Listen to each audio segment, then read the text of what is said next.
Have you ever looked for something in your home or in your camp on the road, only to find that it's missing, even though you could have sworn you knew exactly where it were, only to find that it's wound up missing, moved, or defaced with vulgar writing and slurs? Or maybe you even look in the mirror only to find your reflection changing to make you look hideous. If you think someone may be playing a prank on you, someone might not be, but something might be.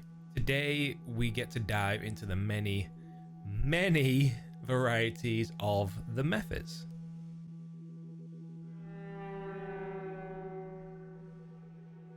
Hello and welcome to Dungeon Deep Dive, where we talk about all things D&D, from monsters and their lore to news updates and tips and advice for anyone interested in Dungeons and Dragons and want to give it a try. Before we unpack this Pandora's box that is the Mephits, I'm not going to go over every single Mephit ever created in detail, because if I did, I'd be here all day recording this video. We will mainly be covering the main elemental Mephits, but we'll briefly mention a good chunk of the other varieties.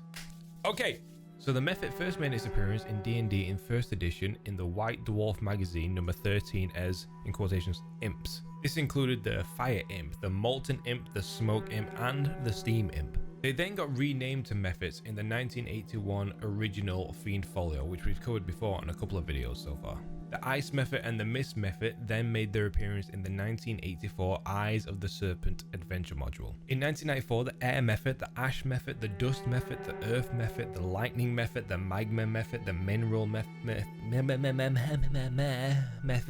the Ooze Mephit, the Salt Mephit, the Smoke Mephit, the Steam Mephit, and the Water Mephit then appeared in the 1994 Planescape setting.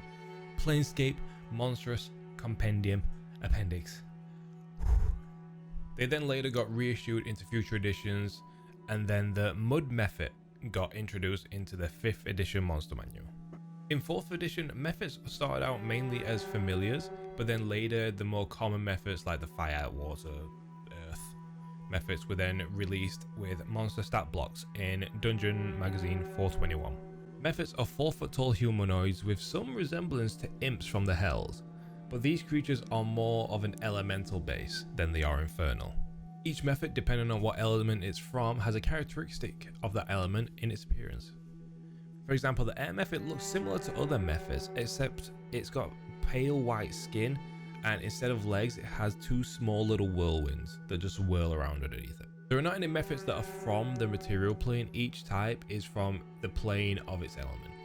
Although, there is one place where all varieties of Mephits reside, and that's the Domain of Dread in the Shadowfell. Mephits are mischievous and have a habit of just being all around pests, and take great pleasure in playing tricks on people and causing misery with their vulgar antics. They were not inherently evil to begin with, they were just very determined to please their masters any way possible, even shifting their alignment if they needed to. With their trickster and malicious nature, they tended to attract the more evil entities as their masters, and the more sadistic individual, which in turn turned the Mephits to become more sadistic and evil in their pranks themselves. There are only 2 traits that are most commonly found in all of the Mephits, no matter where they are from, and that is their breath weapon and their death burst ability. We're going to go over those later in the video.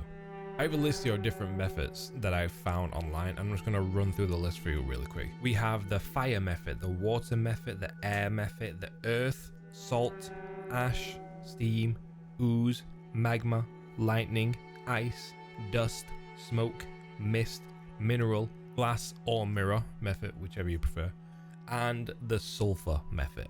Okay, so starting off with the prime Mephits, that being the ones of air, water, fire, and earth, we'll start with the Water Mephit. Coming from the elemental plane of water, it is vulnerable to cold damage, but resistant to fire, poison, slashing, and piercing damage from non-magical weapons. Its breath weapon is an acid spray attack that deals 3d4 acid damage in a 15-foot cone that deals half damage on a successful DC 10 dex save. Has a claw attack that deals 1d6 plus 1 slashing damage, and these Mephits are probably one of the most neutral of creatures. They've always seemed to be in a good mood and tend to want to play games with other creatures that they find and splash water and just cause, just be a little playful, but sometimes that can get them in trouble depending on who it is that they're splashing water at. Next up, we have the Earth Method, which essentially, when you look at the image, it just looks like a miniature elemental. This creature obviously resides from the elemental plane of Earth. These guys are more of a curious nature than mischievous. They're always interested in what's happening around others and are always curious on the happenings going on. These little nosy neighbors are immune to fire and poison damage and have a change shape ability where once a day they can grow to double in size and its strength grows to 19 and it deals 2d6 plus 4 bludgeoning damage with its fists. For its breath weapon, it spits out sharp rocks in a 15-foot cone that deal 2d6 bludgeoning damage and half damage on a DC 13. They also have an ability to summon up to 2 Mephits to its side with their version of the gate spell once per day. If the Earth Mephit starts its turn in Earth or Rock, it regains 1 hit point per round, but if someone uses the Transmute Rock spell onto the creature, it dies instantly. Coming up, we have the Fire Mephit. Obviously, from the elemental plane of fire, these Mephits are the most proudest of the Mephits and think themselves better than all the others. These guys have more of a sadistic nature, resorting to torturing creatures they find and pulling the odd prank here and there.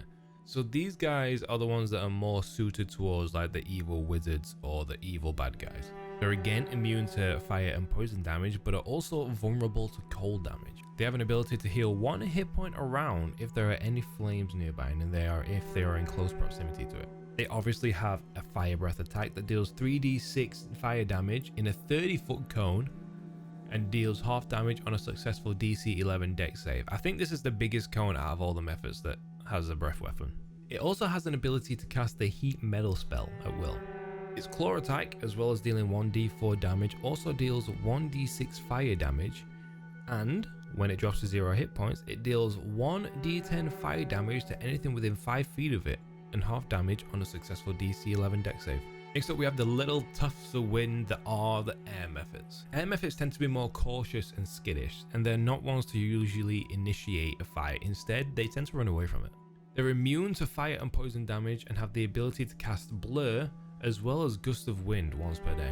They can regain 1 hit point per round if there is any wind in the air at all, just from a slight gust or from a fan, or maybe like a gale force wind. If there is air flowing through the area, they will regain 1 hit point around.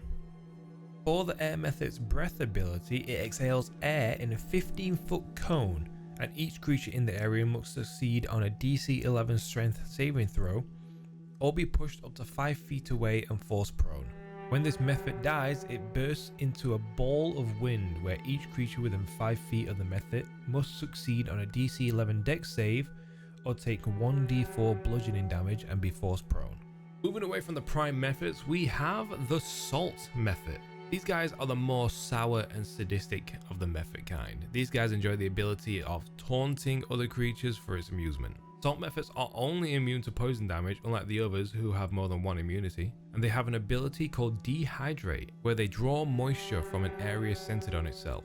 Living creatures within a 20-foot radius of the Mephit must succeed on a DC 11 con save or take 2d8 necrotic damage. Similar to the Fire Mephit, their claws deal 1d4 damage as well as 1d4 necrotic damage. The Salt Mephit's breath attack shoots out salt crystals in a 15-foot cone, and each creature in the area must succeed on a DC 11 con save throw or be poisoned for 1 minute. Obviously, a creature can repeat the saving throw at the end of each turn, ending the effect on a success. Upon hitting 0 hit points, the Salt Mephit explodes into a burst of salt crystals. Each creature within 5 feet of the Mephit must succeed on a DC 11 dex save or take 1d4 slashing damage and be poisoned for 1 minute. I'll only go over a couple more like variations on the Mephits here because there are so many. I found this little guy cool. Next on the list, we have the Slick and Smooth Ooze Mephit. I wasn't expecting this. These guys are very keen to shower anyone with compliments and flattery to the fullest in the goal to pull favors from other people just to benefit themselves. Ooze Mephits are, again, immune to poison and fire damage. That seems to be the trend with most of the Mephits. They're immune to poison and fire damage, or at least one of those elements. And they also regain 1 hit point per round if it's in a wet or muddy environment. They can exhale an invisible cloud of gas in a 10-foot radius centered on it.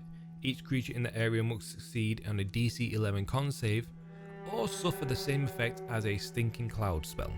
When the Mephit dies, it explodes in a burst of foul gases. Each creature within 10 feet of it must make a DC 11 con save or become poisoned for a minute. And last up, we have the glass Mephit, or the mirror Mephit, whichever you want to call them. I like the mirror Mephit. I don't know, I feel like that just rolls off the tongue better. These guys have a carefree kind of attitude, not really fond of politics or following any sort of moral code. Instead, they do as they see fit, not worrying about the repercussions of their actions, and are particularly fond of shiny and sparkly objects. The mirror Mephit has damage immunities to cold, lightning, poison, and radiant damage, and also is damage resistant to piercing and slashing damage from non-magical weapons. The mirror Mephit is also vulnerable to bludgeoning and or thunder damage, so that would be things like thunder step, thunder wave, any spells of thunder in the name, they're vulnerable to it. This Mephit's death burst ability is when it dies, it explodes in a burst of glass shards, and each creature within 5 feet of it must make a DC 13 Dex saving throw or take 2d6 slashing damage on a failed save, or half as much on a successful one. This is the only Mephit of its kind that has advantage on saving throws against spells and other magical effects because of its reflective nature. It also has an ability called Spell Reflection. Anytime the Mephit is targeted by a magic missile spell, a line spell, or a spell that requires a range attack roll, the Mephit is unaffected. The effect is reflected back at the caster as though it originated from the Mephit, turning the caster into the target. The Mephit can innately cast Mirror Image and Simulacrum, requiring no material components. The creature's claw attacks deal 1d6 plus 4 slashing damage, and this attack is a critical hit on a roll of 19 or 20. And lastly, its breath attack, it exhales a 20-foot cone of sharp glass shards. Each creature in that area must make a DC 13 Dex save or take 2d8 slashing damage on a failed save and half on a successful save. There are many more versions of the Mephits out there in the world that have many more fun tricks for you to read about and find out, but that's all I'm going to be covering on the varieties today. These little pests I feel are more a creature just to throw at your players every so often, not to be a main huge boss fight, but maybe just a little tester for your players' skills. Or maybe they can be guards for an evil wizard in a tower or something that has them under their control to weaken the party before the big bad fight. They seem like a lot of fun to possibly break the tension in a D&D game, because I know some games can get very tense with story. So these guys I feel like are good just to break the tension for your players, just to have a little bit of fun. But that is going to be it for our video today on the Mephits. Thank you for watching. I hope you found this video helpful. And if there's anything about the Mephits that we've covered today that I've missed, I would love to hear about it in the comments below. Thank you again for Digi for requesting this monster and the many